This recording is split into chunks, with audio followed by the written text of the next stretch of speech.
Hi learners, welcome to I Plus Training Solutions.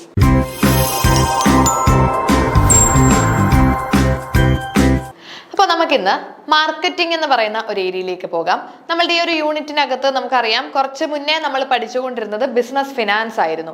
അപ്പോൾ ഈ business ഫിനാൻസിന്റെ last ഒരു portion ആയിട്ടാണ് നമുക്ക് മാർക്കറ്റിംഗിന്റെ ഒരു ഏരിയ പഠിക്കാനുള്ളത് അല്ലേ. നമുക്ക് ഒരുപാട് വൈഡായിട്ട് പഠിക്കേണ്ട, കാരണം സെപ്പറേറ്റ് ഒരു യൂണിറ്റ് അല്ല. നമുക്ക് ബിസിനസ് ഫിനാൻസ് എന്ന് പറയുന്ന ഒരു യൂണിറ്റിനകത്തെ ഒരു പോർഷൻ മാത്രമാണ് മാർക്കറ്റിംഗ്. അപ്പോൾ മാർക്കറ്റിംഗ് എന്ന് പറയുന്ന ഒരു ഏരിയ നമുക്കറിയാം, തൊട്ട് മുന്നേ നമ്മൾ പഠിച്ചത് കംപ്ലീറ്റും കണക്കുകളൊക്കെ ആയിരുന്നു അല്ലേ. നമുക്ക് കുറച്ച് പ്രാക്ടിക്കൽ ആയിട്ടുള്ള കാര്യങ്ങളും ബിസിനസ്സിനകത്തുള്ള ഫിനാൻഷ്യൽ എലമെന്റുകളാണെങ്കിൽ അതിൽ നിന്നൊക്കെ മാറി കംപ്ലീറ്റ് ഒരു മാനേജ്മെന്റ് തലത്തിലേക്ക് കുറച്ചും കൂടി ഒരു തിയറിറ്റിക്കൽ ആസ്പെക്റ്റുകളാണ് നമ്മൾ ഇനി പഠിക്കാനായിട്ട് പോകുന്നത്. അപ്പോൾ മാർക്കറ്റിംഗ് എന്താണെന്നൊക്കെ നിങ്ങൾക്ക് ഓൾറെഡി അറിയാമല്ലോ അല്ലെ. മാർക്കറ്റിംഗ് എന്ന് പറയുന്നത് നമുക്ക് കംപ്ലീറ്റ് തിയറിയാണ്. മാർക്കറ്റിംഗ് ഒരു ബിസിനസ്സിനകത്തുള്ള കംപ്ലീറ്റ് കാര്യങ്ങളും, അതായത് മാർക്കറ്റിംഗ് എന്ന് പറയുമ്പോൾ നമ്മൾ ഈ സാധനങ്ങൾ ഗുഡ്സ് ആൻഡ് സർവീസസ് കസ്റ്റമേഴ്സിന്റെ കയ്യിലേക്ക് എത്തിക്കുന്ന കംപ്ലീറ്റ് കാര്യങ്ങളും മാർക്കറ്റിംഗിൽ വരും. അപ്പോൾ ഒരു കാര്യം പ്രത്യേകം ശ്രദ്ധിക്കുക, നമ്മൾ ഈ മാർക്കറ്റിംഗ് എന്ന് പറയുന്ന ഈ ഒരു യൂണിറ്റ് പഠിക്കാൻ തുടങ്ങുന്നതിന് മുന്നേ തന്നെ ആദ്യം ഒരു കാര്യം പ്രത്യേകം ഓർക്കുക. Marketing is not selling. Marketing എന്ന് പറഞ്ഞാൽ സിംപ്ലി നമ്മളുടെ പ്രൊഡക്റ്റുകൾ കസ്റ്റമേഴ്സിനെ കൊണ്ട് വാങ്ങിപ്പിക്കുക എന്നൊരു ആസ്പെക്ട് മാത്രമല്ല, അത്രയും ചുരുങ്ങിയ ഒരു ചെറിയ ഭാഗം മാത്രമല്ല. അത് സെല്ലിംഗ് ആണ്. നമ്മുടെ കമ്പനിയുടെ പ്രൊഡക്റ്റുകൾ കസ്റ്റമേഴ്സിന്റെ കയ്യിലേക്ക് എത്തിക്കുക അല്ലെങ്കിൽ കസ്റ്റമേഴ്സിനെ കൊണ്ട് വാങ്ങിപ്പിക്കുക എന്നുള്ളത് സിമ്പിളായിട്ട് ഒരു സെല്ലിംഗ് മാത്രമാണ്. എന്നാൽ മാർക്കറ്റിംഗ് എന്ന് പറഞ്ഞാൽ കുറച്ചുകൂടി ബ്രോഡർ ആസ്പെക്റ്റ് ആണ്. അതായത് നമ്മൾ റോ മെറ്റീരിയൽസ് പർച്ചേസ് ചെയ്യുന്നു, അത് നമ്മൾ നമ്മുടെ ഫാക്ടറിയിൽ കൊണ്ട് സ്റ്റോർ ചെയ്യുന്നു, അതിനെ നമ്മൾ ഫിനിഷ്ഡ് ഗുഡ്സ് ആക്കുന്നു. ദെൻ ഇത് ഫിനിഷ്ഡ് ഗുഡ്സ് ആയതിനു ശേഷം ഇത് കസ്റ്റമേഴ്സിന്റെ കയ്യിലേക്ക് എത്തുന്നു, കസ്റ്റമർ അത് യൂസ് ചെയ്യുന്നു, ഡിസ്പോസ് ചെയ്യുന്നു. അതുവരെയുള്ള കംപ്ലീറ്റ് ആസ്പെക്റ്റുകളും മാർക്കറ്റിംഗിൽ വരുന്നതാണ്. അപ്പൊ അത്രയും ബ്രോഡർ ആണ്. സെല്ലിംഗ് എന്നൊക്കെ പറയുന്ന ചെറിയ കാര്യങ്ങൾ ഉൾപ്പെടെ മാർക്കറ്റിംഗിനകത്ത് വരും. സെല്ലിങ്ങും അഡ്വർടൈസ്മെന്റ്സും പ്രൊമോഷനും ഡിസ്ട്രിബ്യൂഷനും ഇതെല്ലാം എന്തിൽ വരും? മാർക്കറ്റിംഗിനകത്ത് ഉൾപ്പെടുന്നതാണ് അല്ലെ. അപ്പൊ അത്രയും വലിയ ഒരു ടേം ആണ് മാർക്കറ്റിംഗ്. അപ്പൊ സിമ്പിൾ ആയിട്ടത് സെല്ലിംഗ് മാത്രമല്ല എന്ന കാര്യമാണ് നിങ്ങൾ ആദ്യം ഓർക്കേണ്ടത്. ഓക്കെ, മാർക്കറ്റിംഗ് എന്ന് പറയുന്നത് അത്രയും വലിയൊരു കാര്യമാണ്, അത്രയും ബ്രോഡർ ആസ്പെക്റ്റ് ആണ്. നമ്മൾ റോ മെറ്റീരിയൽസ് പർച്ചേസ് ചെയ്യുന്നത് തൊട്ട് ഫൈനൽ ഗുഡ്സ് കൺസ്യൂമറുടെ കയ്യിലെത്തി അവരത് ഡിസ്പോസ് ചെയ്യുന്നത് വരെ ഉള്ള എല്ലാ കാര്യങ്ങളും എല്ലാം ഇതിനകത്ത് വരും, മാർക്കറ്റിംഗിൽ വരും. നമ്മൾ ഒരു സാധനം കസ്റ്റമേഴ്സിന് വിറ്റു, അവിടം കൊണ്ട് മാർക്കറ്റിംഗ് തീർന്നോ? ഇല്ല. കസ്റ്റമേഴ്സ് അത് വാങ്ങി യൂസ് ചെയ്യുമ്പോഴുള്ള അല്ലെങ്കിൽ ആഫ്റ്റർ സെയിൽസ്, നമ്മുടെ കമ്പനിയുടെ സൈഡിൽ നോക്കിയാൽ ആഫ്റ്റർ സെയിൽ സർവീസുകളില്ലേ, സാധനങ്ങൾ വിറ്റ് കഴിഞ്ഞതിന് ശേഷം നമ്മൾ പിന്നീട് അവർക്ക് ഒരു വർഷത്തിനകത്ത് എന്തെങ്കിലും കംപ്ലൈന്റ് വന്നാൽ റിപ്പയർ ചെയ്ത് കൊടുക്കും. അങ്ങനെയൊക്കെയുള്ള ആഫ്റ്റർ സെയിൽ സർവീസുകൾ ഉൾപ്പെടെയുള്ള കാര്യങ്ങൾ മാർക്കറ്റിംഗിനകത്ത് വരുന്നുണ്ട്. അപ്പൊ അതൊരു സെല്ലിംഗ് അല്ല എന്നൊരു കാര്യം ആദ്യം ഓർക്കുക. അല്ലെങ്കിൽ അതൊരു അഡ്വർടൈസ്മെന്റ് മാത്രമല്ല. അല്ലെങ്കിൽ മാർക്കറ്റിംഗ് എന്ന് പറഞ്ഞാൽ സാധനങ്ങളെ പ്രൊമോട്ട് ചെയ്യുകയാണ്. ചിലപ്പോൾ അങ്ങനെയും കുറെ പേര് ചിന്തിച്ചു വെക്കും. മാർക്കറ്റിംഗ് നമ്മൾ പറയത്തില്ലേ, മാർക്കറ്റിംഗ് ആണ്, അതായത് സാധനങ്ങൾ പ്രൊമോഷൻസ് കൊടുക്കുന്നു. ഇറ്റ് ഇൻക്ലൂഡ് ദാറ്റ്, അതായത് മാർക്കറ്റിംഗിനകത്ത് വരും എന്ത്? പ്രൊമോഷനും അഡ്വർടൈസിങ്ങും എല്ലാം മാർക്കറ്റിംഗിനകത്ത് വരും. പക്ഷേ മാർക്കറ്റിംഗ് ഇറ്റ്സെൽഫ് അത് ഇങ്ങനെ ഒരു ആസ്പെക്ട് മാത്രമല്ല. ഓക്കെ, അത് ആദ്യം ഒന്ന് മനസ്സിലാക്കാനാണ് ബേസ് ആയിട്ടൊന്ന് പറഞ്ഞു തന്നത്. അപ്പോൾ സാധനങ്ങൾ നമ്മൾ മാർക്കറ്റ് ചെയ്യുന്നു എന്ന് പറയുമ്പോൾ നമ്മൾ അതിന്റെ പ്രൊമോഷൻ അല്ലെങ്കിൽ അഡ്വർടൈസ്മെന്റ്, പരസ്യങ്ങൾ മാത്രമല്ല മാർക്കറ്റിംഗ്, അതെല്ലാം മാർക്കറ്റിംഗിനകത്ത് ഇൻക്ലൂഡ് ചെയ്യുന്നതാണ്. ഓക്കെ അല്ലേ? അപ്പൊ നമുക്ക് നോക്കാം. സോ ഫിലിപ്പ് കോട്ട്ലർ, നിങ്ങൾ മാർക്കറ്റിംഗ് പഠിക്കുമ്പോൾ എപ്പോഴും ഓർത്ത് വെച്ചേക്കേണ്ട ഒരു വ്യക്തിയാണ് ഫിലിപ്പ് കോട്ട്ലർ. ഓക്കെ, മാർക്കറ്റിംഗുമായിട്ട് ബന്ധപ്പെട്ട് ഒരുപാട് തിയറീസും ഒരുപാട് മോഡലുകളും ഒക്കെ കൊണ്ടുവന്നിട്ടുള്ള ഒരു വ്യക്തിയാണ് ഫിലിപ്പ് കോട്ട്ലർ എന്ന് പറയുന്നത്. അപ്പൊ ഫിലിപ്പ് കോട്ട്ലറിന്റെ ഡെഫിനിഷൻസ് ആണ് മാർക്കറ്റിംഗിനകത്ത് അധികവും നമ്മൾ പഠിക്കുന്നത്. ഓക്കെ, പല മോഡലുകളാണെങ്കിലും ഡെഫിനിഷൻസ് ആണെങ്കിലും എല്ലാം നമുക്ക് മാർക്കറ്റിംഗ് ഏരിയയിലേക്ക് കൊണ്ടുവന്നിട്ടുള്ളത് ഫിലിപ്പ് കോട്ട്ലർ ആണ്. Okay, so according to Philip Kotler, marketing is the science and art of exploring, creating and delivering value to satisfy the needs of a target market at a profit. അപ്പൊ Philip Kotler പറയുന്നത് marketing എന്ന് പറഞ്ഞാൽ എന്താണെന്നാ? It is a science and art. സയൻസുമാണ് ആർട്ടുമാണ് അല്ലെ. നമ്മൾ മാനേജ്മെന്റിലൊക്കെ പഠിക്കാറില്ലേ, management is a science, management is an art, management is a profession, ഇങ്ങനെയൊക്കെ നമ്മൾ പഠിച്ചിട്ടില്ലേ.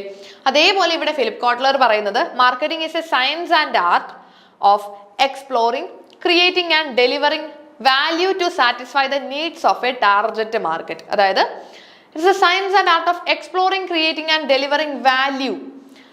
വാല്യൂ ക്രിയേറ്റ് ചെയ്യാണ്, അവിടെ ഒരു പ്രൊഡക്റ്റ് ക്രിയേറ്റ് ചെയ്യുക എന്ന് പറയുന്നില്ല. Exploring, creating and delivering value. കസ്റ്റമേഴ്സിന് നമ്മൾ കൊടുക്കുന്നത് ഒരു പ്രൊഡക്റ്റ് എന്ന് പറഞ്ഞ് അത്രയും ചെറുതാക്കി കാണിക്കുന്നില്ല. പകരം നമ്മൾ കമ്പനി എന്താ ചെയ്യുന്നേ? Exploring, creating and delivering value to customers. കസ്റ്റമേഴ്സിന് അവരെന്താണോ ആവശ്യപ്പെടുന്നത് അത് കൊടുക്കുന്നു. അതാണ് മാർക്കറ്റിംഗ്. അല്ലാതെ നമ്മളൊരു പ്രൊഡക്റ്റ് ഉണ്ടാക്കി അത് കസ്റ്റമേഴ്സിനെ അടിച്ചേൽപ്പിക്കുകയല്ല. നമ്മൾ നോക്കുന്നു, കസ്റ്റമേഴ്സിന്റെ നീഡ്സ് എന്താണെന്ന് മനസ്സിലാക്കി അത് എക്സ്പ്ലോർ ചെയ്യുന്നു, ദെൻ കസ്റ്റമേഴ്സിന്റെ നീഡ് അനുസരിച്ച് ക്രിയേറ്റ് ചെയ്യുന്നു, ദെൻ ഡെലിവർ ചെയ്യുന്നു. എന്താ? വാല്യൂ. അതായത് പ്രൊഡക്റ്റ് എന്ന് പറഞ്ഞ് അതിനെ ചെറുതാക്കുന്നില്ല മാർക്കറ്റിങ്ങിനെ. അപ്പോൾ കസ്റ്റമേഴ്സിന് വാല്യൂ ആണ് കൊടുക്കുന്നത്. അതായത് കസ്റ്റമേഴ്സ് ആവശ്യപ്പെടുന്ന സാധനം അല്ലെങ്കിൽ അവർക്ക് വേണ്ട അവരുടെ നീഡിനെ സാറ്റിസ്ഫൈ ചെയ്യാൻ പറ്റുന്ന പ്രൊഡക്റ്റുകൾ വേണ്ടേ കൊടുക്കാൻ. അതുകൊണ്ടാണ് പ്രൊഡക്റ്റ് എന്ന് പറയാതെ അതിനെ വാല്യൂ എന്ന് പറയുന്നത്, അല്ലെ? Value to satisfy the needs of a target market at a profit. എന്തായാലും നമുക്കറിയാം പ്രോഫിറ്റ് വേണം, ഇതൊരു സേവനമല്ല, അല്ലെങ്കിൽ നമ്മൾ നോട്ട് ഫോർ പ്രോഫിറ്റ് അല്ല. അതുകൊണ്ട് തന്നെ പ്രോഫിറ്റും നമ്മൾ അവിടെ കൺസിഡർ ചെയ്യുന്നുണ്ട്, അല്ലെ, മാർക്കറ്റിങ്ങിനകത്ത്. അപ്പോൾ കസ്റ്റമേഴ്സിന് എന്താണോ ആവശ്യം അത് പ്രൊവൈഡ് ചെയ്യുക. കമ്പനിക്ക് എന്ത് കിട്ടും? പ്രോഫിറ്റ് കിട്ടും. കസ്റ്റമർക്ക് എന്ത് കിട്ടും? സാറ്റിസ്ഫാക്ഷൻ കിട്ടും. ഇതാണ് മാർക്കറ്റിംഗ്. ഓക്കെ. സെല്ലിംഗ് എന്ന് പറഞ്ഞാൽ നമ്മുടെ കമ്പനിയിൽ എന്തെങ്കിലും ഒരു പ്രൊഡക്റ്റ് കാണും, അത് കസ്റ്റമറെ അടിച്ചേൽപ്പിക്കുന്നു അല്ലെങ്കിൽ അത് അവർക്ക് കൊടുക്കുന്നു. മാർക്കറ്റിംഗ് അതല്ല. മാർക്കറ്റിംഗ് എന്ന് പറയുമ്പോൾ കസ്റ്റമേഴ്സിന്റെ നീഡ്സ് മനസ്സിലാക്കി അതനുസരിച്ച് അവർക്ക് എന്താണോ ആവശ്യം അത് പ്രൊവൈഡ് ചെയ്യുന്നു. അതുകൊണ്ടാണ് പ്രൊഡക്റ്റ് എന്ന് പറയാതെ വാല്യൂ ഡെലിവർ ചെയ്യുന്നു എന്നതിനെ ഫിലിപ്പ് കോട്ട്ലർ വിശേഷിപ്പിച്ചത്. ഓക്കെ.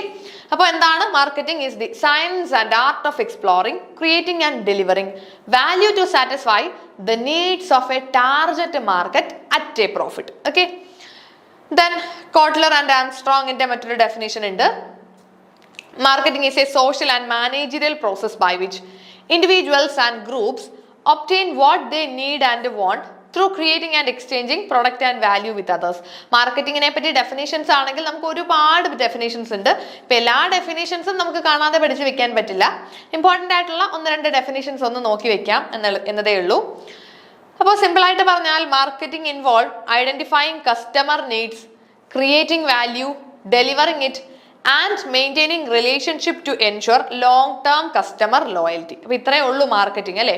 മാർക്കറ്റിംഗ് എന്ന് പറഞ്ഞാൽ എന്തൊക്കെ ഇതിനകത്ത് ഇൻക്ലൂഡ് ചെയ്യും? First of all identifying consumer needs. കൺസ്യൂമേഴ്സിന്റെ നീഡ്സ് ആദ്യം മനസ്സിലാക്കുക. അവർക്ക് എന്താണോ ആവശ്യം അത് വേണം നമ്മൾ കൊടുക്കാൻ. അതാണ് മാർക്കറ്റിംഗിൽ പറയുന്നത്.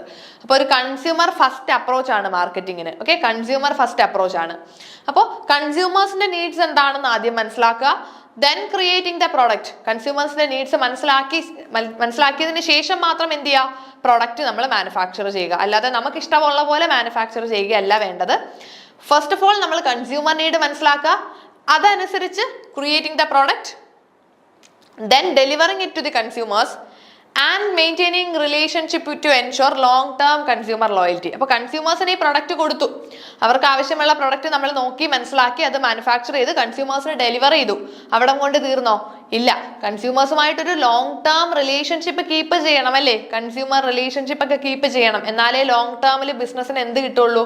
അവർക്കൊരു നിലനിൽപ്പ് ഉണ്ടാവുള്ളൂ, നല്ലൊരു കൺസ്യൂമർ ബേസ് ഉണ്ടാകത്തുള്ളൂ.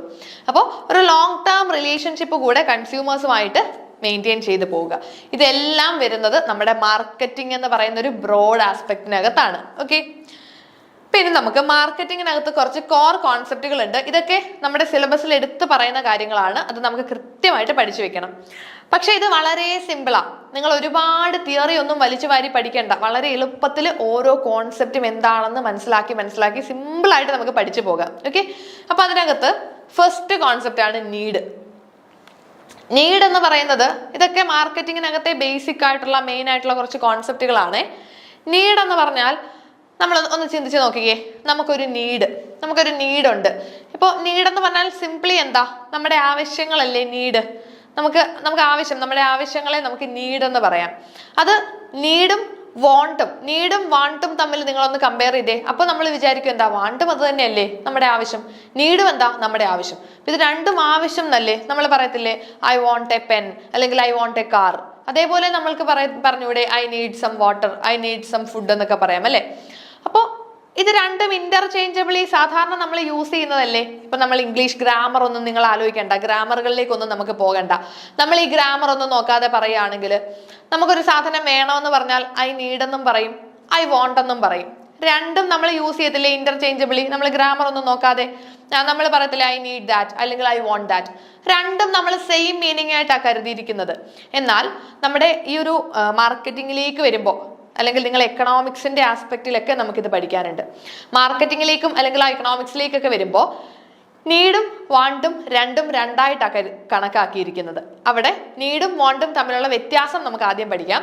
നീഡെന്ന് പറഞ്ഞാൽ ബേസിക് റിക്വയർമെന്റുകളാണ്, ബേസിക് ഹ്യൂമൻ റിക്വയർമെന്റ്. നമുക്ക് ബേസിക് ആയിട്ട് വേണ്ട കാര്യങ്ങളാണ് നമ്മൾ നീഡിൽ പറയുന്നത്. ഇപ്പോൾ ബേസിക് ആയിട്ട് നമുക്ക് വേണ്ടത് ഫുഡ്, ഷെൽട്ടർ, സേഫ്റ്റി, ഇതൊക്കെ നമ്മുടെ ബേസിക് റിക്വയർമെന്റുകളല്ലേ. അതിനെ ജനറൽ ആയിട്ട് പറയുന്നതാണ് എന്ത്, നീഡെന്ന്. ഇപ്പൊ നമുക്ക് ഫുഡ്, നമുക്ക് ജീവിക്കണമെങ്കിൽ ഫുഡ് വേണം, അല്ലെങ്കിൽ വാട്ടർ വേണം, ഇതൊക്കെ വേണമല്ലോ. നമുക്ക് ദാഹിക്കുമ്പോൾ നമ്മൾ വെള്ളം കുടിക്കുന്നു, അല്ലെങ്കിൽ വിശക്കുമ്പോൾ ഫുഡ് കഴിക്കുന്നു. ഇതൊക്കെ നമ്മുടെ നീഡുകളാണ്. അതായത് നമുക്ക് ബേസിക് ആയിട്ട് ജീവിക്കണമെങ്കിൽ, നമ്മുടെ ജീവൻ നിലനിർത്തണമെങ്കിൽ വേണ്ട കാര്യങ്ങളാണ് നമ്മുടെ നീഡ്സ്. ഇനി വാണ്ട് എന്ന് പറഞ്ഞാലോ, വാണ്ട് എന്ന് പറഞ്ഞാൽ നമ്മളുടെ ആവശ്യങ്ങളാണ്. പക്ഷേ വാണ്ട് എന്ന് പറയുമ്പോൾ culturally shaped form of needs. ഈ നീഡുകളുടെ കൾച്ചറലി ഷേപ്ഡ് ഫോം ആണ് വാണ്ട്. ഓക്കെ, നീഡുകളുടെ കുറച്ചും കൂടി അപ്ഡേറ്റഡ് ആയിട്ടുള്ള, കുറച്ചുകൂടി അപ്ഗ്രേഡഡ് ആയിട്ടുള്ളതാണ് വാണ്ടുകൾ. ഇപ്പോൾ എനിക്ക് ഐ നീഡ് ഫുഡ് എന്ന് പറയാം, എനിക്ക് ഫുഡ് വേണം. I want A pizza, I want A pizza, എനിക്കൊരു പിസ്സ വേണം, എനിക്കൊരു പിസ്സ വേണം എന്ന് പറയുന്നു. അല്ലെങ്കിൽ ഐ വോണ്ട് എ ബർഗർ, ഇപ്പം എനിക്ക് വിശക്കുമ്പോൾ എനിക്കൊരു ബർഗർ വേണം. അല്ലെങ്കിൽ നമുക്ക് എന്താണോ ഇഷ്ടമുള്ള സാധനം നമ്മളുടെ കൾച്ചറലി ഷേപ്പ് ചെയ്ത് കൊണ്ടുവരുന്നതാണ്. ഇപ്പോൾ നമ്മൾ ഫുഡ് കഴിക്കുന്നു, നമ്മൾ കഴിക്കുന്നത് നമ്മളെ കേരളത്തിൽ നമ്മൾ ചോറും കറിയൊക്കെ കഴിക്കുന്നു. ഇപ്പൊ അമേരിക്കയിലാണെങ്കിൽ അവിടെയുള്ളവർ ഈ പറയുന്ന ബർഗറും സാൻഡ്വിച്ചും ഒക്കെ ആണ് അവരുടെ ഫുഡ്. അപ്പോൾ ഇത് രണ്ടും നമ്മളുടെ ഫുഡ്, നമ്മൾ കഴിക്കുന്ന ആഹാരമാണ് അല്ലേ, നമ്മുടെ ബേസിക് നീഡാണ്. പക്ഷേ നമ്മൾ ആ ഫുഡ് എന്ന് പറയുന്നത് ഇപ്പം നമുക്കും US-ലുള്ള ആൾക്കും, US-ലുള്ള ഒരു വ്യക്തിക്കും നമുക്കും എന്ത് വേണം, ഫുഡ് വേണം.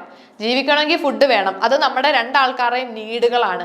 എന്നാൽ നമ്മൾ കഴിക്കുന്നത്, നമ്മൾ കൾച്ചറലി ഡെവലപ്പ് ചെയ്ത നമ്മുടെ ഒരു രീതിയിലുള്ള ഫുഡുകളുണ്ട്. ഇപ്പൊ എനിക്ക് ഫുഡ് വിശക്കുമ്പോൾ ഞാൻ എന്താ വേണ്ട, എനിക്ക് ചോറും കറിയും വേണം, അല്ലെങ്കിൽ എനിക്ക് ബിരിയാണി വേണം എന്ന് പറയുന്നു. US-ലുള്ള ഒരാൾ വിശക്കുമ്പോൾ എന്താ പറയുന്നത്, അവർക്കൊരു ബർഗർ വേണം, അല്ലെങ്കിൽ ഒരു സാൻഡ്വിച്ച് വേണം എന്ന് പറഞ്ഞാൽ അത് വാണ്ടാണ്. അവരെ കൾച്ചറലി ഷേപ്ഡ് ഫോം ഓഫ് നീഡുകളാണ് want. Okay, culturally shaped form of നീഡ്സിനെ നമുക്ക് വാണ്ട് എന്ന് പറയാം. അതേപോലെ ഓരോരുത്തർക്കും ഓരോ വാണ്ടുകളാണ് അല്ലേ. ഇപ്പം എനിക്ക് ഇഷ്ടമുള്ള ഫുഡ് ആയിരിക്കില്ല മറ്റൊരാൾക്ക് ഇഷ്ടം. ഇപ്പം നമ്മൾ ഒരു റെസ്റ്റോറൻറ്റിൽ ഫുഡ് ഓർഡർ ചെയ്യാൻ പോകുമ്പോൾ ഞാൻ പറയും ഐ വാണ്ട് എ ബർഗർ, അപ്പൊ എൻ്റെ ഫ്രണ്ട് എന്താ പറയുന്നത്, I want A sandwich. Okay, ഇപ്പൊ ഓരോരുത്തർക്കും ഇഷ്ടമുള്ള സാധനങ്ങളായിരിക്കും അവരവർ പറയുന്നത്. അതൊക്കെ നമ്മളുടെ വാണ്ടുകളാണ്. പക്ഷെ ബേസിക് ആയിട്ട് നോക്കിയേ, എല്ലാവർക്കും ഫുഡല്ലേ വേണ്ടത്, അതാണ് നീഡ്. ഇപ്പൊ നിങ്ങൾക്ക് നീഡും വാണ്ടും തമ്മിലുള്ള വ്യത്യാസം മനസ്സിലായല്ലോ. അപ്പൊ ബേസിക് ആയിട്ട് എല്ലാവർക്കും ജീവൻ നിലനിർത്താൻ വേണം, ബേസിക് നീഡുകളാണ് അതെല്ലാം. Food basic നീഡാണ്.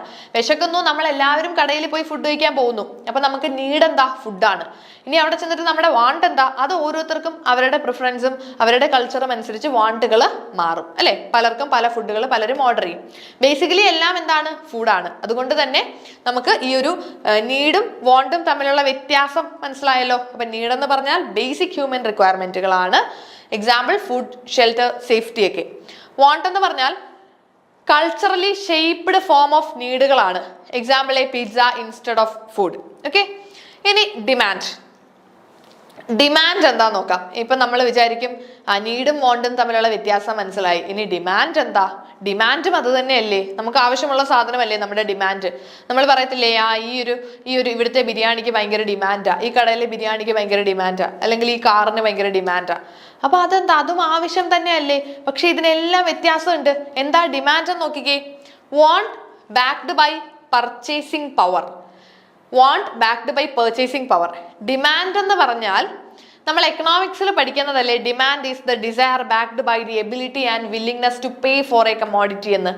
അപ്പോൾ ഡിമാൻഡ് എന്ന് പറഞ്ഞാൽ സിംപ്ലി ഇത്രയേ ഉള്ളൂ, നമുക്ക് എന്തൊക്കെ വേണം, വാണ്ട് വേണം പ്ലസ് പർച്ചേസിങ് പവറും വേണം. ഓക്കെ, വാണ്ടും എബിലിറ്റി ടു ബൈ, അല്ലെങ്കിൽ നമുക്കൊരു സാധനം വാങ്ങാനുള്ള നമുക്കത് വാണ്ട് വേണം, അതായത് നമുക്കത് വേണം, നമുക്ക് ആഗ്രഹം വേണം, അത് വേണമെന്ന്, പ്ലസ് വില്ലിംഗ്നെസ് ആൻഡ് എബിലിറ്റി. ഇപ്പൊ ഒരു സാധനം വാങ്ങാനുള്ള വില്ലിങ്നെസ്സും എബിലിറ്റിയും വേണം. അത് വേണം, നമുക്ക് അതിനൊരു വാണ്ട് വേണം. അതിനോടൊപ്പം അത് വാങ്ങാനുള്ള പൈസയും നമ്മുടെ കയ്യിൽ ഉണ്ടാകണം. എന്നാലേ അതിനെ ഡിമാൻഡ് എന്ന് പറയാൻ പറ്റുള്ളൂ. ഓക്കെ, അപ്പോൾ ഡിമാൻഡ് എന്ന് പറയുന്നത് want backed by purchasing power. Want നമുക്ക് ആർക്ക് വേണമെങ്കിലും സാധനങ്ങൾ ഇങ്ങനെ ആഗ്രഹിക്കാം അല്ലേ. ഇപ്പൊ എനിക്കൊരു എന്ത് സാധനം വേണേലും നമ്മുടെ വാണ്ടുകളുണ്ട്. എല്ലാ വാണ്ടുകളും നമുക്ക് സാറ്റിസ്ഫൈ ചെയ്യാൻ പറ്റാറുണ്ടോ? ഇല്ല. അപ്പൊ നമ്മള് ഈ വാണ്ടിനോടൊപ്പം പർച്ചേസിങ് പവർ കൂടെ ഉണ്ടെങ്കിലല്ലേ നമുക്ക് അതിനെ സാറ്റിസ്ഫൈ ചെയ്യാൻ പറ്റൂ. ഇപ്പൊ എനിക്കൊരു ഡയമണ്ടിന്റെ റിങ് വേണം, അതെന്റെ ഒരു വാണ്ട് ആണെങ്കിൽ അത് എനിക്ക് ഡിമാൻഡ് എന്ന് പറയണമെങ്കിൽ, അതിനെ ഡിമാൻഡ് എന്ന് പറയണമെങ്കിൽ ആ ഡയമണ്ട് റിങ് വാങ്ങാനുള്ള പൈസയും എൻ്റെ കയ്യിൽ വേണം. അപ്പോൾ want backed by a purchasing power ഉണ്ടെങ്കിൽ അതിനെ നമുക്ക് ഡിമാൻഡ് എന്ന് പറയാം. ഇപ്പോൾ നമുക്കൊരു കാർ വേണം, നമ്മുടെ ഒരു വാണ്ടാണ്. കാർ വേണമെന്ന് ആഗ്രഹിച്ചുകൊണ്ട് നടന്നാൽ അതൊരിക്കലും ഡിമാൻഡ് ആകത്തില്ല. ഡിമാൻഡ് ആകണമെങ്കിൽ wanting a car plus having the money to buy it, അത് വാങ്ങാനുള്ള പൈസയും കൂടെ നമ്മുടെ കയ്യിൽ ഉണ്ടെങ്കിലേ ഇതിനെ നമുക്ക് ഡിമാൻഡ് എന്ന് പറയാൻ പറ്റും. ഓക്കെ, നമ്മൾ പറയത്തില്ലേ ചില സാധനങ്ങൾക്ക് ഭയങ്കര ഡിമാൻഡ് ആണ്. അങ്ങനെ പറയാൻ കാരണം എന്താ? ആ കടകളിൽ ആൾക്കാർ വെറുതെ തരുമോ എന്ന് ചോദിച്ചുകൊണ്ട് വന്ന് നിൽക്കുവാണോ? അല്ല, ആ സാധനം വാങ്ങാനായിട്ട് ആളുകൾ ഇങ്ങനെ ക്യൂ ആ. എല്ലാവരുടെയും കയ്യിൽ ഇത് വാങ്ങാൻ എത്ര രൂപ കൊടുത്താണേലും വാങ്ങാൻ ആൾക്കാരുണ്ട്. അപ്പോഴല്ലേ നമ്മൾ പറയുന്നത് അതിന് ഡിമാൻഡ് കൂടുതലാണെന്ന്. ഓക്കെ, അപ്പൊ സാധനങ്ങൾ ഒരുപാട് പേര് വാങ്ങുമ്പോഴല്ലേ നമ്മൾ പറയുന്നത് അതിന് ഡിമാൻഡ് ഉണ്ടെന്ന്. അപ്പൊ ആളുകൾ വാങ്ങുന്നത് എന്തുകൊണ്ടാ? അവർക്ക് വാണ്ടുമുണ്ട്, അത് വാങ്ങാനുള്ള എബിലിറ്റിയും ഉണ്ട്, അതായത് പൈസയും ഉണ്ട്, പർച്ചേസിങ് പവറും ഉണ്ട്. അതുകൊണ്ടാണ് ആ സാധനത്തിന് അത്രയും ഡിമാൻഡ് ഉണ്ടെന്ന് നമ്മൾ പറയുന്നത്. വെറുതെ ഒരാൾ വന്നിട്ട് അതെനിക്ക് തരാമോ എന്ന് ചോദിച്ചുകൊണ്ടിരുന്നാൽ അതിന് ഡിമാൻഡ് ഉണ്ടെന്ന് നമുക്ക് പറയാൻ പറ്റുമോ? ഒരു പ്രൊഡക്റ്റ് നമ്മൾ ഇറക്കി, ഇപ്പൊ ഐഫോണുകൾക്ക് ഭയങ്കര ഡിമാൻഡാണ്. കാരണം അത് വാങ്ങാൻ ആളുകളുണ്ട്, ആളുകളുടെ പൈസയും ഉണ്ട്, അത് പൈസ കൊടുത്ത ആളുകൾ വാങ്ങുന്നുണ്ട്. ഓക്കെ, അപ്പൊ അവർക്ക് വാണ്ടുമുണ്ട്, അവർക്ക് എബിലിറ്റി, അതിനുള്ള ക്യാഷും കൊടുത്ത് വാങ്ങുന്നുണ്ട്. അല്ലാതെ ഇപ്പോൾ നമ്മൾ ആളുകൾ വന്നിട്ട് ഐഫോൺ വേണം എന്ന് ആഗ്രഹിച്ചുകൊണ്ട് നടക്കുകയാണെങ്കിൽ ഐഫോണുകൾക്ക് നല്ല ഡിമാൻഡ് ആണെന്ന് നമ്മൾ പറയത്തില്ലല്ലോ. ആരും വാങ്ങുന്നില്ല, പക്ഷെ എല്ലാവരും ഇങ്ങനെ വേണമെന്ന് ആഗ്രഹിച്ച് നടക്കുന്നുണ്ട്. ആരും കടയിൽ നിന്നൊന്നും പക്ഷെ വാങ്ങുന്നില്ല, കാരണം ആരുടെയും കൈ പൈസ ഇല്ല. അപ്പൊ പിന്നെ അതിന് നല്ല ഡിമാൻഡ് ആണെന്ന് നമ്മൾ പറയുമോ? ഇല്ല. ഡിമാൻഡ് എന്ന് പറയണമെങ്കിൽ അവിടെ നമുക്ക് വില്ലിങ്നെസ്സും വേണം, നമുക്ക് വാണ്ടും വേണം, പ്ലസ് അത് വാങ്ങാനുള്ള എബിലിറ്റി, ക്യാഷും നമ്മുടെ കയ്യിൽ ഉണ്ടായിരിക്കണം. അങ്ങനെയാണെങ്കിൽ നമുക്ക് അതിനെ ഡിമാൻഡ് എന്ന് പറയാം. Okay, then next one is market offering. Market offering എന്ന് പറഞ്ഞാൽ combination of product, service, information or experiences offered to satisfy a need or a want. Market offering എന്ന് പറഞ്ഞാൽ സിംപിളി പറഞ്ഞാൽ നമുക്ക് കസ്റ്റമേഴ്സിന് എന്താണോ മാർക്കറ്റ് ഓഫർ ചെയ്യുന്നത്, group of product, service, information, experience. ഇപ്പോൾ ഒരു മാർക്കറ്റിൽ നിന്ന് ഇപ്പോൾ ഒരു കൂട്ടം സപ്ലയേഴ്സ് അല്ലെങ്കിൽ ഒരു കൂട്ടം മാനുഫാക്ചറേഴ്സ് ഒക്കെ കാണും. കൺസ്യൂമേഴ്സിന് എന്താണോ അവർ ഓഫർ ചെയ്യുന്നത് അതാണ് മാർക്കറ്റ് ഓഫറിങ്. ഇപ്പോൾ പല തരത്തിലുള്ള പ്രൊഡക്റ്റുകൾ, നമ്മളിപ്പോൾ ഒരു ടൂത്ത് പേസ്റ്റ് വാങ്ങാൻ പോകുമ്പോൾ ഒരുപാട് ബ്രാൻഡുകളുടെ ടൂത്ത് പേസ്റ്റ് നമ്മൾ കാണത്തില്ലേ? അത് മാർക്കറ്റ് ഓഫറിങ് ആണ് അല്ലേ? ഡിഫറെന്റ് കോമ്പിനേഷൻ ഓഫ് പ്രോഡക്ട്സ്, അതേപോലെ ഡിഫറെന്റ് സർവീസസ്. നമ്മളൊരു ഹെയർ കട്ടിങ്ങിന് പോവാ, പല സലൂണുകൾ നമ്മൾ കാണും. അപ്പൊ അത് മാർക്കറ്റ് ഓഫറിംഗ് ആണ്. നമുക്ക് പല സർവീസുകൾ അല്ലെങ്കിൽ ഒരുപാട് സർവീസുകൾ പ്രൊവൈഡ് ചെയ്യുന്ന അല്ലെങ്കിൽ ഒരുപാട് പ്രൊഡക്റ്റുകളും മാർക്കറ്റ് എന്താണോ കൺസ്യൂമേഴ്സിന് ഓഫർ ചെയ്യുന്നത് അതെല്ലാം മാർക്കറ്റ് ഓഫറിംഗ് എന്ന് പറയും. ഇപ്പൊ മാർക്കറ്റിൽ നമുക്ക് ഒരുപാട് പ്രൊഡക്റ്റുകൾ അവൈലബിൾ ആണ്, ഒരുപാട് സർവീസുകൾ ഉണ്ട്, അതേപോലെ ഇൻഫർമേഷനും ഉണ്ട്. പ്രൊഡക്റ്റും സർവീസും മാത്രമല്ല, informations, experiences to satisfy the need. കൺസ്യൂമേഴ്സിന്റെ നീഡ് സാറ്റിസ്ഫൈ ചെയ്യാൻ എന്തൊക്കെയാണോ നമുക്ക് അവൈലബിൾ ആയിട്ടുള്ളത് അതെല്ലാം മാർക്കറ്റ് ഓഫറിംഗ്സ് ആണ് അല്ലെ? ആ മാർക്കറ്റ് എന്താണോ കൺസ്യൂമേഴ്സിന് ഓഫർ ചെയ്യുന്നത്, സിംപ്ലി അത്രയേ ഉള്ളൂ market offering. Then value means the perception of the products benefit versus cost. Value എന്ന് പറഞ്ഞാൽ കൺസ്യൂമേഴ്സിന് ആ പ്രൊഡക്റ്റിൽ നിന്ന് കിട്ടുന്ന ബെനിഫിറ്റിനെയാണ് വാല്യൂ എന്നുകൊണ്ട് ഉദ്ദേശിക്കുന്നത്. ഓക്കെ, ആ ഒരു പ്രൊഡക്റ്റ് ഞാനൊരു 100 രൂപ കൊടുത്ത് ഒരു ഫേസ് ക്രീം വാങ്ങിയെങ്കിൽ എനിക്ക് അതിൽ നിന്ന് എന്ത് ബെനിഫിറ്റ് കിട്ടുന്നു, okay, that is the value. ഇപ്പൊ അതിന്റെ കോസ്റ്റുമായിട്ട് കമ്പയർ ചെയ്തപ്പോൾ എനിക്ക് എന്താണോ ബെനിഫിറ്റ് കിട്ടിയത്, ഞാനൊരു 1500 രൂപ കൊടുത്തൊരു ഫേസ് ക്രീം വാങ്ങി, ഈ 1500 രൂപയാണ് എനിക്ക് പൈസ ചെലവായത് അല്ലേ? ആ കോസ്റ്റ് 1500 ആയി, എന്നാലും അതിനുള്ള ബെനിഫിറ്റ് എനിക്ക് കിട്ടുന്നുണ്ടോ നോക്കാം. ആ ബെനിഫിറ്റുകളാണ് വാല്യൂ എന്ന് പറയുന്നത്. Okay, consumers perception of the product benefit. അത് പല കൺസ്യൂമേഴ്സിനും പല രീതിയിലായിരിക്കും, അത് ഓരോരുത്തരുടെയും ഡിപ്പെൻഡ് ചെയ്തിട്ടിരിക്കും. എൻ്റെ ഫേസിൽ ആ ഫേസ് ക്രീം നല്ലോണം വർക്ക് ചെയ്യുന്നുണ്ട്, അങ്ങനെയാണെങ്കിൽ എനിക്കത് വാല്യൂ ഉണ്ടല്ലേ, എനിക്ക് നല്ല വാല്യൂ കിട്ടുന്നുണ്ട്, ഞാൻ വീണ്ടും ഈ പൈസ കൊടുത്തത് വാങ്ങും. പക്ഷെ എൻ്റെ ഫ്രണ്ട് ഇതേ ഫേസ് ക്രീം യൂസ് ചെയ്തപ്പോൾ ഒരു റിസൾട്ടും ഇല്ല. അങ്ങനെയാണെങ്കിൽ ആ കോസ്റ്റുമായിട്ട് കമ്പയർ ചെയ്യുമ്പോൾ അവർക്ക് അതിന് വാല്യൂ ഉണ്ടോ? ഇല്ല. വെറുതെ 1500 രൂപ കൊടുക്കാന്നേ ഉള്ളൂ, ബെനിഫിറ്റ് ഒന്നും ഇല്ല. അപ്പൊ പിന്നെ അവരത് വീണ്ടും വാങ്ങില്ല. അപ്പോൾ ഓരോ കൺസ്യൂമേഴ്സിന്റെയും പെർസെപ്ഷൻ ആണ് അവർക്ക് ആ പ്രൊഡക്റ്റിൽ നിന്ന് കിട്ടുന്ന ബെനിഫിറ്റുകളെ വാല്യൂ എന്ന് പറയാം. Then satisfaction.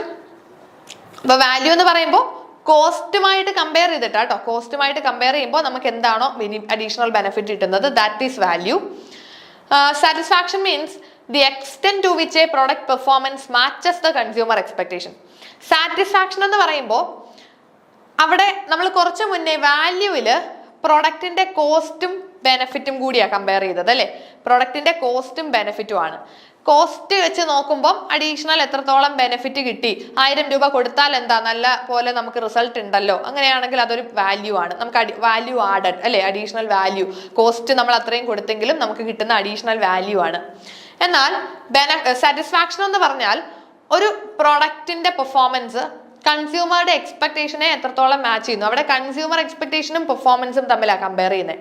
വാല്യൂവിലാണെങ്കിൽ കോസ്റ്റും ബെനിഫിറ്റും കൂടെ കമ്പയർ ചെയ്തു, കോസ്റ്റുമായിട്ടാണ് കമ്പയർ ചെയ്തത്. ഇവിടെ അതല്ല. ഇവിടെ നമ്മളൊരു പ്രൊഡക്റ്റിന്റെ പെർഫോമൻസിനെ കൺസ്യൂമറുടെ എക്സ്പെക്ടേഷനുമായിട്ട് കമ്പയർ ചെയ്യുന്നു. ഇപ്പം എനിക്കൊരു എക്സ്പെക്ടേഷൻ ഉണ്ട്, നമ്മളൊരു എക്സ്പെക്ടേഷനോട് കൂടി ഒരു സാധനം വാങ്ങാന്നിരിക്കട്ടെ. അപ്പോൾ നമ്മുടെ ആ എക്സ്പെക്ടേഷനെ എത്രത്തോളം സാറ്റിസ്ഫൈ ചെയ്യാനായിട്ട് പറ്റി, എത്രത്തോളം സാറ്റിസ്ഫൈ ചെയ്യാൻ പറ്റി ആ പ്രോഡക്റ്റിന്, അതാണ് നമ്മൾ സാറ്റിസ്ഫാക്ഷൻ കൊണ്ട് ഉദ്ദേശിക്കുന്നത്. ഇപ്പൊ നേരത്തെ പറഞ്ഞതുപോലെ ഞാനൊരു ഫേസ് ക്രീം വാങ്ങുമ്പോൾ എനിക്കൊരു എക്സ്പെക്ടേഷൻ എന്ന് വെച്ചാൽ മുഖത്തെ ടാൻ മാറണം എന്നാണ് എൻ്റെ എക്സ്പെക്ടേഷൻ. അപ്പോൾ ആ ഒരു എക്സ്പെക്ടേഷനിൽ ഞാനത് വാങ്ങി യൂസ് ചെയ്യുമ്പോൾ എൻ്റെ എക്സ്പെക്ടേഷനുമായിട്ട് എത്രത്തോളം മാച്ച് ചെയ്യാൻ പറ്റി പ്രൊഡക്റ്റിന്റെ പെർഫോമൻസ്. അപ്പോൾ ഞാനത് യൂസ് ചെയ്തപ്പോൾ മുഖത്തെ ടാൻ പോയി, എൻ്റെ എക്സ്പെക്ടേഷൻ അതിന് മീറ്റ് ചെയ്യാൻ പറ്റിയെങ്കിൽ ഞാൻ സാറ്റിസ്ഫൈഡ് ആകും. That is satisfaction. ഓക്കെ. ഇപ്പോൾ ആ ഒരു എക്സ്പെക്ടേഷൻ മീറ്റ് ചെയ്യാൻ പറ്റിയില്ല, പക്ഷെ ടാൻ ഒന്നും മാറുന്നില്ല, അല്ലാതെ ഓവറോൾ കുഴപ്പമില്ല, അല്ലെങ്കിൽ നമുക്ക് അത്യാവശ്യം കൊള്ളാം, പ്രൊഡക്റ്റ് കൊള്ളാം, പക്ഷെ നമ്മൾ ഉദ്ദേശിച്ചതുപോലെ ഒന്നും വലിയ വർക്കിംഗ് ഒന്നും ഇല്ലെങ്കിൽ നമ്മൾ അതിൽ സാറ്റിസ്ഫൈഡ് ആയിരിക്കുമോ? ഇല്ല അല്ലേ. നമ്മൾ ആ ഒരു പ്രൊഡക്റ്റിൽ സാറ്റിസ്ഫാക്ഷൻ കിട്ടി എന്ന് പറയാനായിട്ട് പറ്റില്ല. കൺസ്യൂമേഴ്സിന്റെ എക്സ്പെക്ടേഷൻ എത്രത്തോളം മീറ്റ് ചെയ്യാൻ പറ്റുന്നുണ്ട്, അതാണ് സാറ്റിസ്ഫാക്ഷൻ കൊണ്ട് ഉദ്ദേശിക്കുന്നത്. വാല്യൂ അതല്ല. വാല്യൂ എന്ന് പറഞ്ഞാൽ നമ്മൾ 100 രൂപ കൊടുത്ത് വാങ്ങുമ്പോൾ ഈ 100 രൂപയ്ക്കുള്ളത് വല്ലതും ഉണ്ടോ, 100 രൂപയ്ക്കുള്ള ബെനിഫിറ്റ് കിട്ടുന്നുണ്ടോ, ആ കൊടുക്കുന്ന വില. ഓക്കെ, വിലയുടെ ബേസിലാണ്. ചിലപ്പോൾ നമ്മൾ പറയത്തില്ലേ, നമുക്ക് സാറ്റിസ്ഫാക്ഷൻ ഒക്കെ കിട്ടുന്ന പ്രൊഡക്റ്റ് ആണെങ്കിൽ പോലും നമ്മൾ പറയത്തില്ലേ ഇതിന് ഇച്ചിരി വില കൂടുതലാണ്, വില ഇച്ചിരി കൂടുതലാണെന്ന് നമ്മൾ പറയാറില്ലേ. അപ്പോൾ ആ ഒരു കോസ്റ്റുമായിട്ട് കമ്പയർ ചെയ്യുമ്പോഴുള്ള ബെനിഫിറ്റുകളാണ് വാല്യൂ. ഓക്കെ. അപ്പം ചിലപ്പോൾ നമ്മൾ പറയും ഇതിന് 10 രൂപയുള്ളെങ്കിലും 10 രൂപയുള്ളെങ്കിലും നമുക്ക് നല്ലതാണ്, എന്നാൽ നല്ല വാല്യൂ ഉണ്ട്, 10 രൂപയ്ക്കെക്കാട്ടിലൊക്കെ വാല്യൂ ഉണ്ട്, കൊടുക്കുന്ന വിലയ്ക്ക് മുതലാകും എന്നൊക്കെ പറയത്തില്ലേ, അതാണ് വാല്യൂ. ഓക്കെ. ചില പ്രൊഡക്റ്റുകൾ നല്ല സാറ്റിസ്ഫാക്ഷൻ ഒക്കെ തരുന്നതാണ്, നന്നായിട്ട് വർക്ക് ചെയ്യുന്ന പ്രൊഡക്റ്റ് ആണ്, പക്ഷെ അത് ഭയങ്കര ഹൈ പ്രൈസ്ഡ് ഒക്കെ ആയിരിക്കും, ഓവർ പ്രൈസ്ഡ് ആയിരിക്കും. അപ്പോൾ ആ ഒരു കോസ്റ്റുമായിട്ട് കമ്പയർ ചെയ്യുന്നതാണ് വാല്യൂ. സാറ്റിസ്ഫാക്ഷൻ അങ്ങനെയല്ല, നമ്മുടെ കൺസ്യൂമർ എക്സ്പെക്ടേഷനുമായിട്ടാണ് കമ്പയർ ചെയ്യുന്നത്. അവിടെ നമ്മൾ കോസ്റ്റിനെ എടുക്കുന്നില്ല അല്ലേ, നമ്മൾ കൺസ്യൂമറുടെ എക്സ്പെക്ടേഷൻ എത്രത്തോളം മീറ്റ് ചെയ്യാനായിട്ട് ആ പ്രൊഡക്റ്റിന് പറ്റുന്നുണ്ട്, that is satisfaction. Then exchange നമുക്കറിയാം, act of obtaining a desired object by offering something in return. Exchange എന്ന് പറഞ്ഞാൽ എന്താ, നമ്മൾ പൈസ കൊടുക്കുന്നു, സാധനം വാങ്ങുന്നു, അത്രേ ഉള്ളൂ എക്സ്ചേഞ്ച്. സിമ്പിൾ അല്ലേ. പൈസ കൊടുക്കുന്നു, സാധനം വാങ്ങുന്നു. നോക്കിക്കേ, ഒബ്റ്റെയിനിങ് എ ഡിസൈർഡ് ഒബ്ജക്ട്. നമ്മളൊരു കടയുടെ മുന്നിൽ കൂടെ നടന്നു പോകുമ്പോൾ നല്ലൊരു ചെരുപ്പ് ഇരിക്കുന്നു, നമ്മൾ ആ കടയിലോട്ട് കയറും, പൈസ കൊടുത്തു, ആ ചെരുപ്പ് വാങ്ങി. ഒബ്റ്റെയിനിങ് ദ ഡിസൈർഡ് ഒബ്ജക്ട്, നമുക്ക് ആഗ്രഹമുള്ള സാധനം നമ്മൾ ഒബ്റ്റെയിൻ ചെയ്യുന്നു. By offering something in return, അതിന് പകരമായിട്ട് നമ്മൾ എന്ത് കൊടുക്കുന്നു, പൈസ കൊടുക്കുന്നു അല്ലെ, സംതിങ് ഇൻ റിട്ടേൺ. അതാണ് നമ്മൾ എക്സ്ചേഞ്ച് കൊണ്ട് ഉദ്ദേശിക്കുന്നത്. Then relationship means building long term interaction with consumers to maintain loyalty. Relationship എന്ന് പറഞ്ഞാൽ കൺസ്യൂമേഴ്സുമായിട്ടുള്ള ലോങ് ടേം ഇന്ററാക്ഷൻസിനെയാണ് നമ്മൾ റിലേഷൻഷിപ്പ് എന്ന് പറയുന്നത്. Long term interaction, consumer loyalty നിലനിർത്താൻ വേണ്ടി കൺസ്യൂമേഴ്സുമായിട്ടൊരു ലോങ് ടേം ഇന്ററാക്ഷൻ വെക്കാറില്ലേ. ഇപ്പോൾ നമ്മളൊരു സാധനം കൺസ്യൂമേഴ്സിന് വിറ്റ് കഴിഞ്ഞിട്ട് പിന്നെ നമ്മൾ അവരെ മൈൻഡ് ചെയ്യാതെ ഒന്നും ഇരിക്കുന്നില്ല, നമ്മൾ ഇടയ്ക്ക് അവരെ വിളിച്ചിട്ട് നമ്മുടെ ആ പ്രോഡക്റ്റിന്റെ പെർഫോമൻസ് എങ്ങനെയുണ്ട്, അല്ലെങ്കിൽ എന്തെങ്കിലും അഡീഷണൽ ആയിട്ട് നമ്മൾ റിപ്പയർ ഒക്കെ ചെയ്തു കൊടുക്കും. ഇപ്പോൾ ആദ്യത്തെ ഒരു സർവീസ് ഫ്രീ എന്നൊക്കെ പറഞ്ഞു കൊടുക്കും. ഇതെല്ലാം എന്താണ്, കൺസ്യൂമേഴ്സുമായിട്ട് റിലേഷൻഷിപ്പ് മെയിൻറ്റെയിൻ ചെയ്യാനുള്ള സ്ട്രാറ്റജീസ് ആണ്. Okay, that is relationship. Then market. Market എന്ന് പറഞ്ഞാൽ നമ്മുടെ മാർക്കറ്റിങ്ങിനകത്തെ മാർക്കറ്റ് എന്ന് പറയുന്നത് എന്താണെന്ന് അറിയാമോ? A group of potential buyers. ഓർക്കുക, ബയേഴ്സ് ആണ് നമ്മുടെ market. Buyers, potential buyers with needs or wants and ability to purchase. അവർക്ക് നീഡ്സും വാണ്ട്സും ഉണ്ട്, അത് വാങ്ങാനുള്ള എബിലിറ്റിയും ഉണ്ട്.